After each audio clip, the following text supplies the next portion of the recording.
मनुष्य का स्वधर्म पालन करने में ही कल्याण है। परधर्म का सेवन और निषिद्ध कर्मों का आचरण करने में सब प्रकार से हानि है।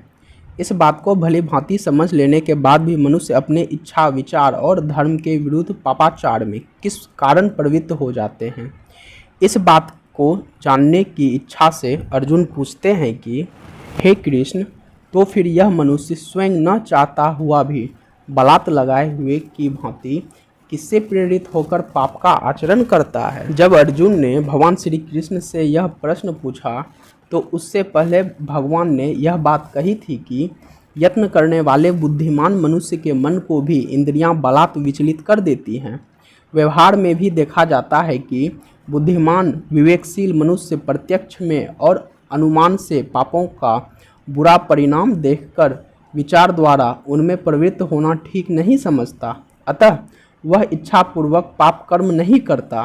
तथापि बलात् उसके द्वारा रोगी से कुपथ्य सेवन की भांति पाप कर्म बन जाते हैं। इसलिए उपयुक्त प्रश्न के द्वारा अर्जुन भगवान से इस बात का निर्णय कराना चाहते हैं कि इस मनुष्य को बलात् पापों में लगाने वाला कौन है। क्या स्वयं परमेश्वर ही लोगों को पापों में नियुक्त करते हैं जिसके कारण वे उनसे हट नहीं सकते, अथवा प्रारब्ध के कारण बाध्य होकर उन्हें पाप करने पड़ते हैं, अथवा इसका कोई दूसरा ही कारण है।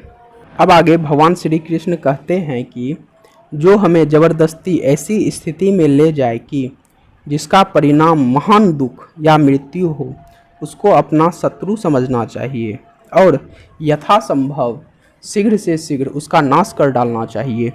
यह काम मनुष्य को उसकी इच्छा के बिना ही जबरदस्ती पापों में लगाकर उसे जन्म मरण रूप और नरक भोग रूप महान दुखों का भागी बनाता है। अतः कल्याण मार्ग में इसी को अपना महान शत्रु समझना चाहिए।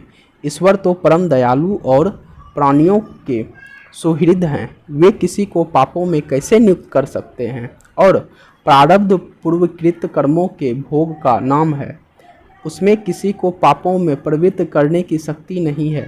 अतः पापों में प्रवृत्त करने वाला वैरी दूसरा कोई नहीं है, यह काम ही है।